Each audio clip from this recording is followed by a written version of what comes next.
Welcome back to Roaming with Restless Women. Today, I'm very honored to have Dr. Lisa Campbell. She's known as the growth motivator. She's a growth coach, a speaker, and a business owner who helps women identify what's getting in the way of how they show up and perform. With over 30 years of experience in healthcare leadership, operations, and education, she brings a practical, real world approach to personal and professional growth.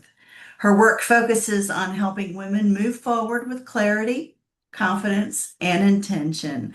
Welcome, Dr. Campbell. It's great to Thank, have you. thank you, Julie. I am so excited to be roaming with you today. Well, that's what we do. Sometimes we roam all over the place. Okay, so first I want to start with how did you get into the business of coaching and where did you get the inspiration that that's what you wanted to do? So, one word, organically. Mm-hmm. Organically. So, as a healthcare professional, and if a lot of people don't know this, but healthcare is typically mostly women that are employed in the space. I mean, Mm-hmm. obviously there are men in the space, but a lot of women, right? And so as I navigated my own life and was working with other women who were navigating their life, I saw that we were all going down the same path. And then I kind of took a detour while the other women were going down the same path. And there was a shift in how I was roaming about the world and how they were roaming. And Mm-hmm. so they started to ask me questions about like, what are you doing? What's going on, right? And so organically I shifted into back then I called it mentoring, right? Because mentoring, I wasn't necessarily getting paid. And so I naturally gravitated toward the coaching aspect and um, left a full-time job as well. But we can talk about that later if we have time. Okay. Well, what you said you worked in healthcare. What were some of your positions in healthcare?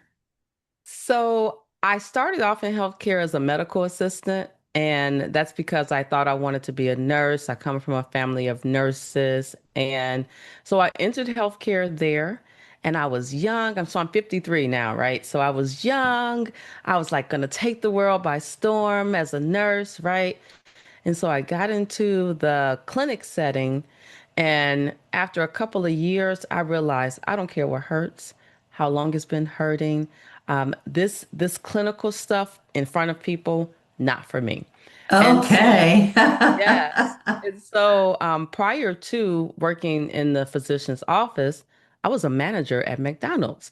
And I was like, you know what? You don't want to deal with patient care, but you can certainly run an organization. And so I went back to school, got into management, and have held positions in areas that many of us know about, but don't really know about. And one in particular that I'll just highlight is health information management. And it's a modern day term for the medical record, right? And so, Yes.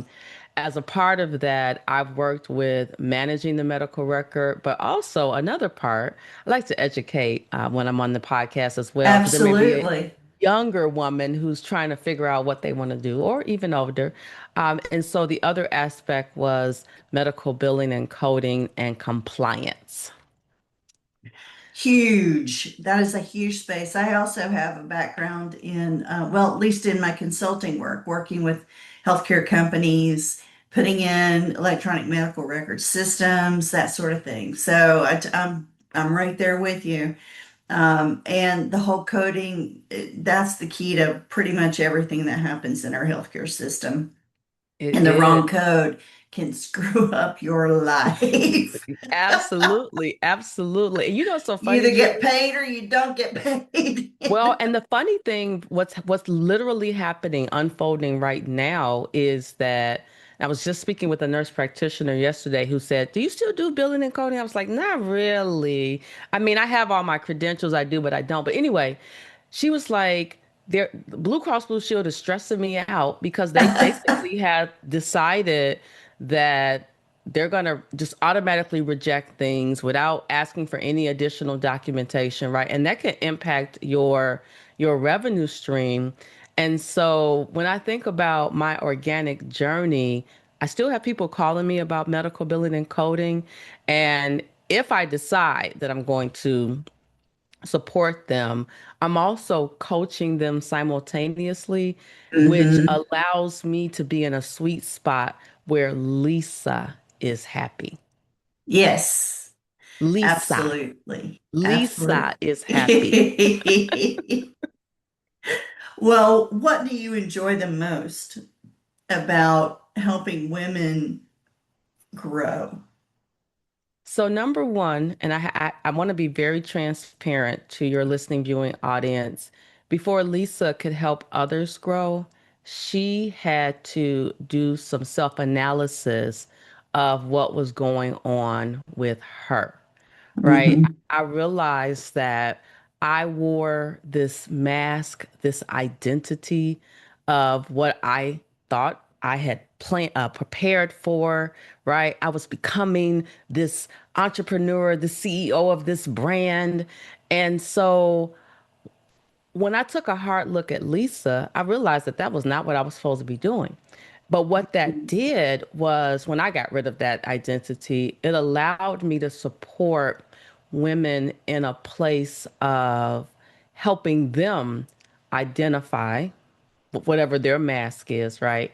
And then begin to take away what was no longer serving them so that they can operate with clarity going forward in a sustainable manner. What are some of the things that you found that were getting in your way? And then also, what are some of the things that you've learned from women that you've helped have gotten in their way? What are some of our biggest rocks, if you will?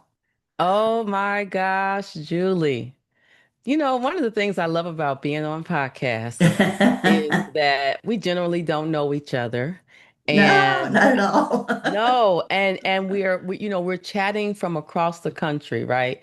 And Yeah. so when you said rocks, and I don't have it in front of me, but you literally just made my heart skip a beat because I have a new book that's coming out, and on the front cover of the book are seven rocks. Okay, did not know that. There you go. You were supposed to talk about this book on this podcast. So tell me about it. Well, wait. Okay. I'll talk about it, but I have to help women first Okay. because I spent about 7 years helping me, which freed me up to help other women. So the Okay. seven rocks on the front of my book represent weight, WEIGHT. And I refer to them as the seven types of weight: emotional weight, mental weight, historical weight, Oh, comparative weight, procrastination weight, oh Lord.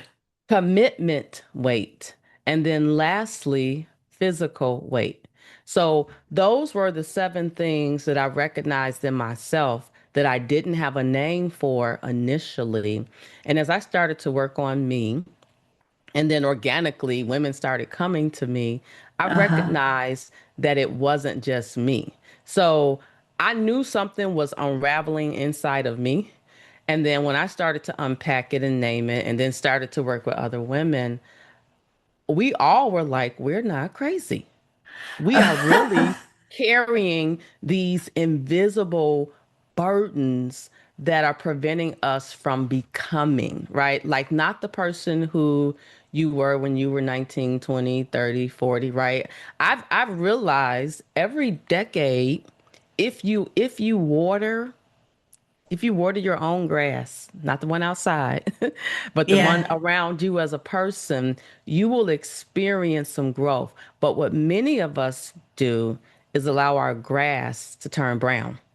Now, if you're in an Mm. area where you don't have grass outside your house, you have no clue what I'm talking about. But here in Chicago, if you don't water your grass Yeah. in the summer months, it's going to turn brown. It's not going to look pretty. So I noticed those 7 areas, and it really came to a head during the pandemic, right? When Mm, my colleagues, so just full disclosure, I've been an entrepreneur for quite a long time while working a full-time job. And then 3 years hmm. ago, I gave it all up. That part of my identity. But during the pandemic, my colleagues who were in leadership positions were calling me and were in a place of burnout. And they didn't Yeah, realize they were in burnout. And as I started to explore burnout, I realized it's like the benediction, the end result of all the things that have been happening, but you didn't know they were happening because you didn't pause long enough to listen. And so they just kept spinning around inside of you, and then they came to a head. And if you can't reel yourself back in, you have a breakdown. And that's what yeah, I was noticing. These women were yeah. near breakdown status. And I Ugh. don't know about you, Julie. I don't know about you. I know what it feels like to unravel internally, feeling like you're losing your mind and Yeah, not having the tools to deal with it, to being in that same position, having the tools and dealt with it. yes, That's the difference in how I've allowed myself to go on this journey so that I can help myself. absolutely. Wow. And so what describe to me in a little bit more detail one of the rocks. What things and what are the things that are part of that weight and what's Yes. the impact for some people? So I'm not going to talk about physical because that's like the obvious one, right? But the Yeah. one that I the one that I saw a lot in women is comparative weight. And Mm. we as women like to compare ourselves like, oh, Julie's a coach, a executive coach, and Julie has a podcast. And on the outside, looking at Julie like Julie has it all together, Oh not yeah, sure. realizing, right, not realizing that Julie's highlight reel that you are looking at is not really what Julie goes through on a day-to-day basis. And Nope. so there's this saying, I think it was somebody named Thelma something. Thelma, I don't know.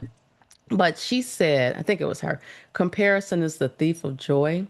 And Oh as yeah. women, we compare others' lives to our lives, and we use that as the measuring stick by which we evaluate how successful our life is, when in actuality, that's the wrong thing to do. Yes, I'm going to look at, oh my gosh, Julie has a podcast. Julie's a leadership coach. I saw Julie doing this amazing presentation. And these are some things that I liked about what Julie was doing. I think I want to do those same things, right? Not competing with Julie, not comparing myself against Julie, but being inspired by Julie instead of being intimidated by Julie. I think that's the biggest one. And I'll just share one thing. Oh I sure. I was on a cruise recently and I had this it's this camera my husband bought me because he said when you're out and about, you need to get some footage, right, of you doing what you do, fun or otherwise. So I got this camera. It's called an Insta 360. And so I was on the cruise and I was playing with my camera and getting the aerial shot of all the things. And somebody said on my social media pages, "Oh my gosh, I love my Insta 360 camera too." And so the only way they knew it was an Insta 360 camera because the little words were in the upper left-hand corner. But I'm Uh-huh. 99% sure that that person does not have an Insta 360 camera.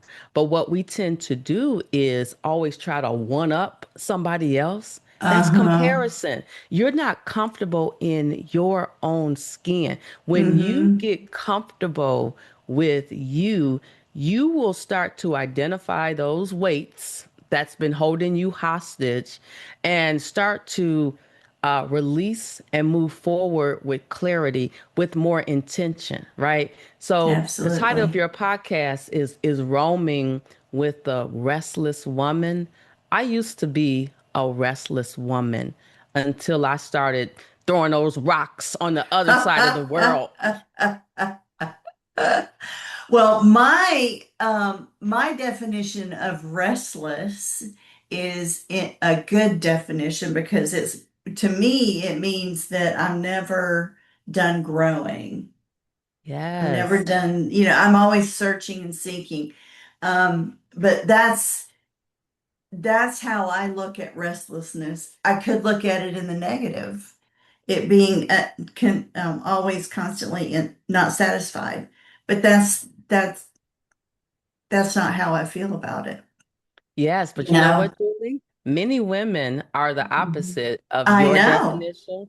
And in Yep. order to get to your definition, they have to start to unpack those identities that they thought. Like, I was raised by a baby boomer, baby boomer parents, and my grandparents were born in the 1920s. And so being raised by them and their identities and depiction of what life is like, I adopted those, but those were Uh-huh. not mine to carry. Right. Those were theirs. But for a long time, I thought that that's what success looked like. Yeah. And it was successful for them, but Uh-huh. not for this Gen X baby. I think one of the things that I have learned is that you can let other people define what you think success is, or you can define it.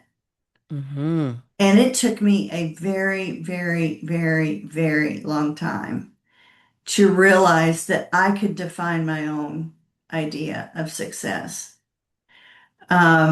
I have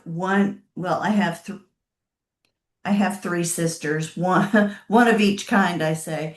Mm. A biologic Mm. sister, a step and a half. So I have three sisters, but my biologic sister is my younger sister.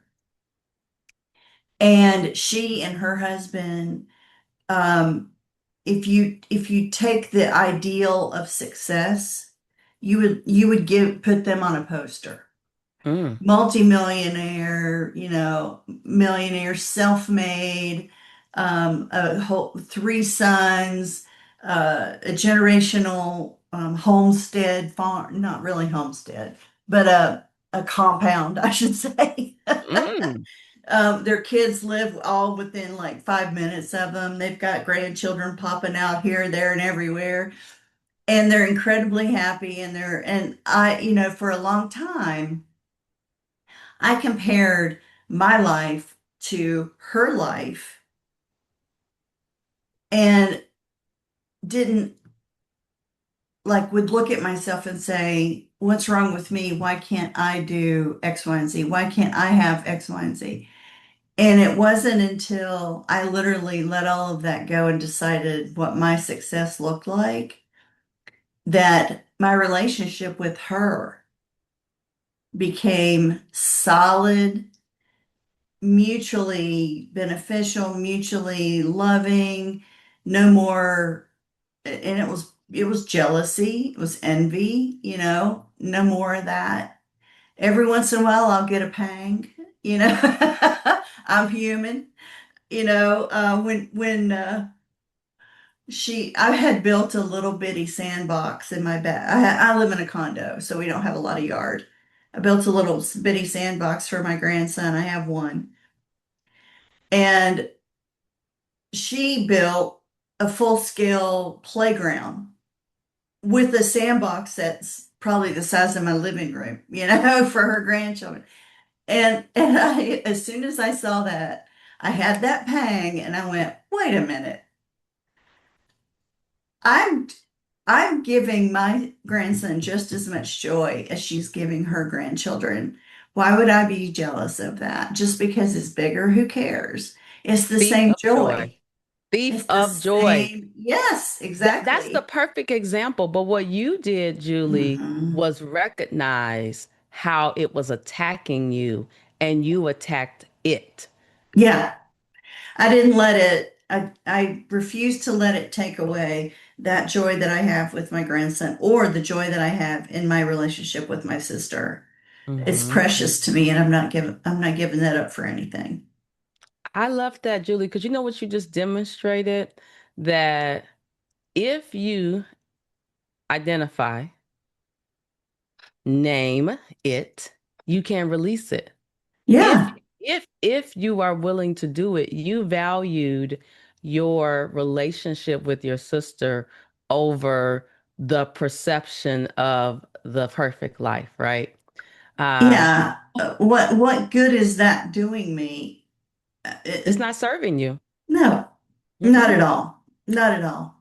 So I am totally jiving with what you're talking about as far as these rocks that you were talking about and the Isn't weight of that crazy? comparison. It's wonderful. Well, I think we all go through it. It was just have, like you said, you went through stuff but didn't have the words for it, didn't have the Hmm. language for it. But when you found that language, you're able to name it, like you said.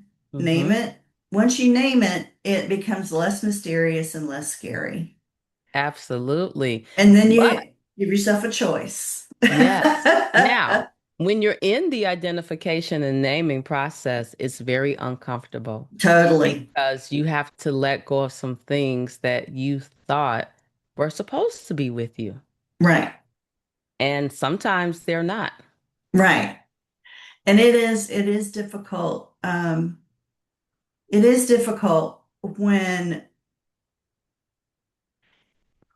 you have tied your identity to something, Hmm. to a belief, um, that all of a sudden you find out that doesn't work for you, or it's not 100% true, or it's not true like you thought it was true, or it's holding you back from being your full potential. Absolutely.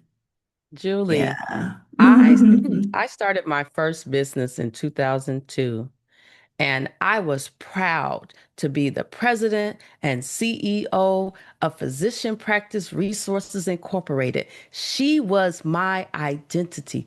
I wore her like a badge of honor, but she drained me financially because I was refusing to let her go.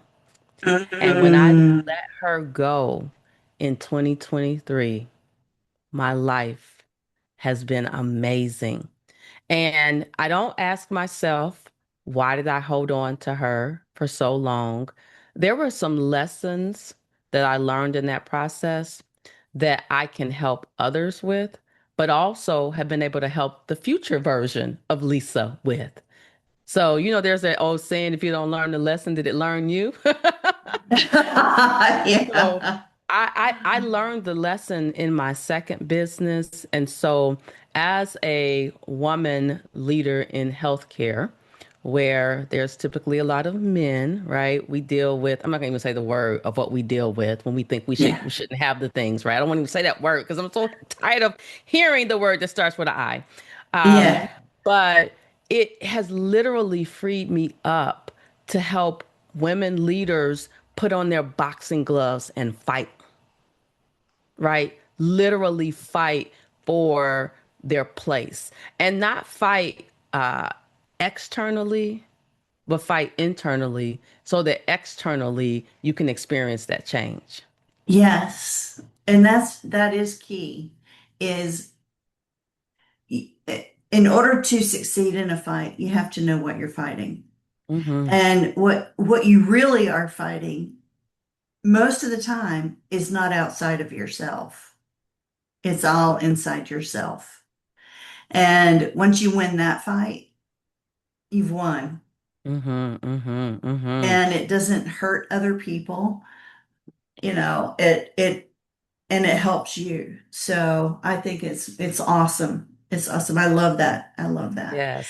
I So I yeah, encourage all women to do, how women leaders, right? You work for an organization, they have a strategic plan, they do a SWOT analysis, right? yeah. Internal, external. I encourage all women to do an individual SWOT analysis.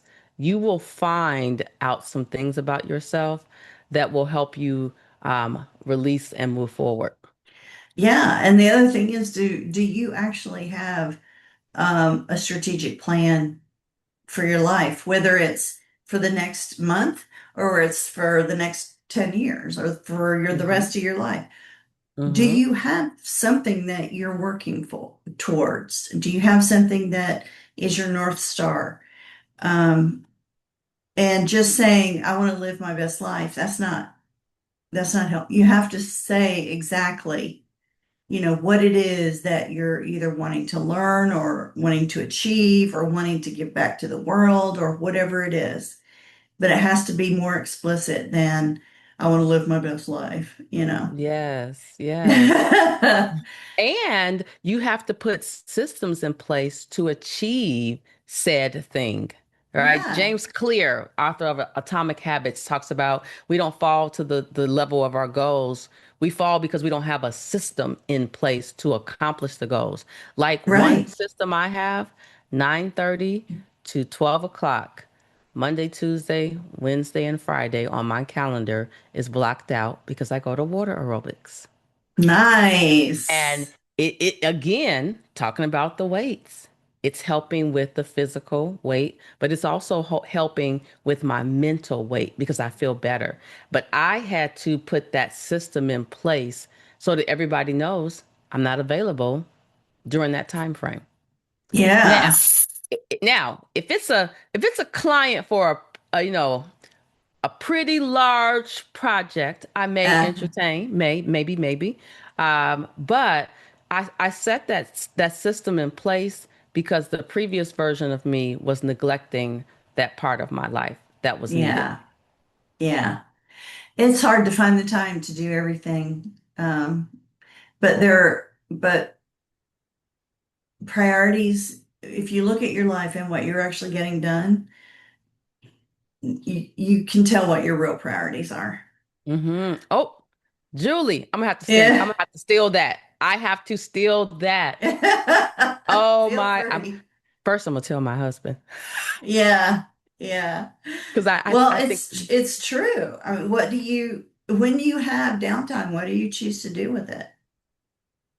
Me, Julie, lately, I've been resting because I've needed rest. For whatever reason, my body's telling me I need to rest. your And body. so, Your mhm. body, huh? Julie, imagine that. So Uh-huh.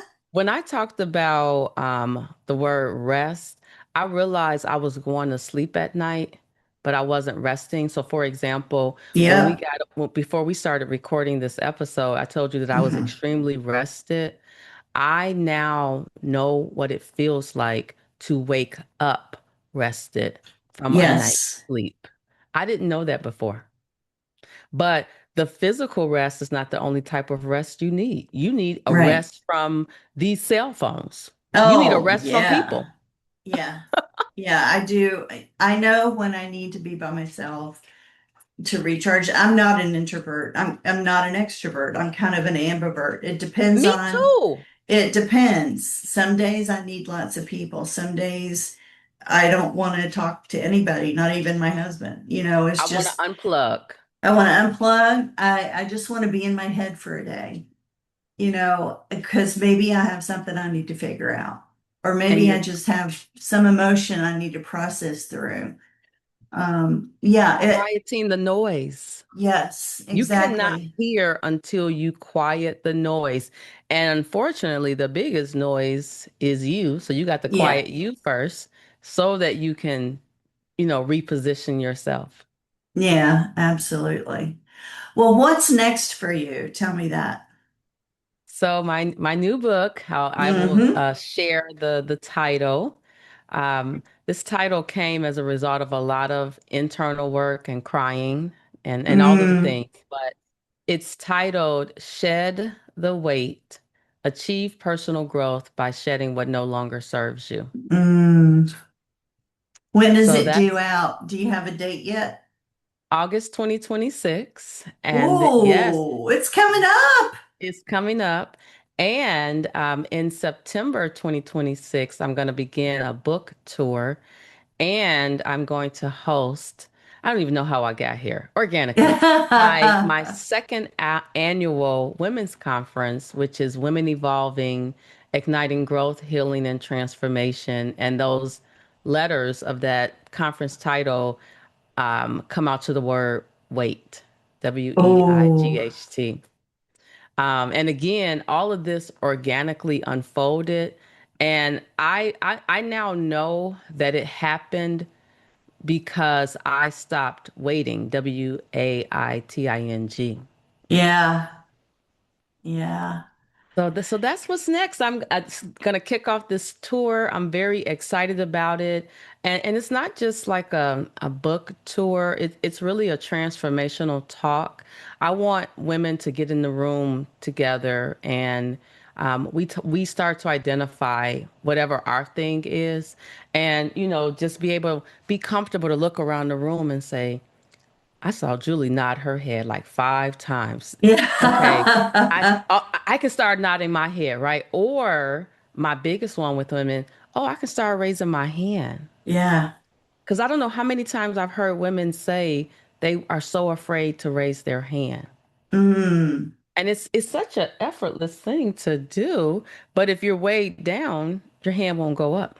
that's right. It'll stay like this. Yes, well, I used to be in theater. How you knew someone was comfortable on stage was if their elbows left their sides. Oh, When you're open, when you're acting, if your elbows are here against your sides, you're still protecting yourself.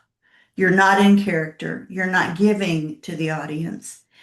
You're performing, but you're not reaching them.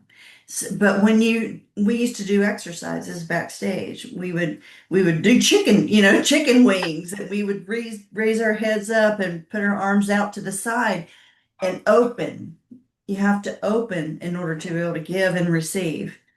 And when your arms are by your sides, you can't do that. And you'll notice it now that Julie. I said it. When you see a Woo. performance, you'll notice most actors do not have their elbows against their sides. They will have them out in some way. I But just that's just how noticed. it is. I don't know if you have noticed this, but I'm just noticing when I'm speaking, my arms are not at my side. No, they have to be, in order to get Yeah. that audience and that energy, you have to open up to receive it and to give it Julie, for I'm gonna sure. steal three things from you. Borrow. I'm gonna borrow three. Honey, When feel this free. ep- when this episode comes out, I'm gonna listen to it so I can take my notes to get my Julie isms. Oh my goodness. Well, I'm more than happy for you to take whatever you need out of it. That's for sure. Okay, so how can people get a hold of you? What's your web page, or how can they get to you? Yes, the number one place to reach me is at my website, which is drlisalcampbell.org. I'm all over the internet as Dr. Lisa L. Campbell, the Growth Motivator.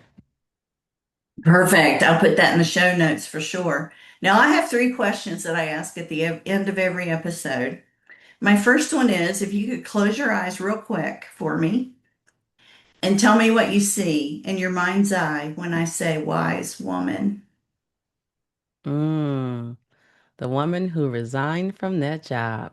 The resignation has set There her free. you go. There you go. I love it. All right, you can open your eyes for the second question. The second one is, where do you like to roam? Oh, I like to roam with a good book. I In a love it. chair with a good book, Julie. Yes. You like that mind roaming. I love it. Yes, I yes. do too. I have an I have a master's in English literature, so I grew up, I was a book kid, the bookworm. Absolutely. And my final question, Lisa, what makes you restless, but in a good way? Oh, restless in a good way, helping others shed their own weight. Yes, that's wonderful. Well, thank you so much for being part of the the podcast. I almost said webcast, podcast. Thank you very much. And we will see you next time. And folks, make sure you check out the show notes. Make sure you read when Lisa's book's coming out in August. And also, if you're in the Chicago area, go to her website to take a look at her upcoming conference. Thank you, Julie, for having me. Thank you. Julie Noonan here. Thank you so much for listening to Roaming with Restless Women.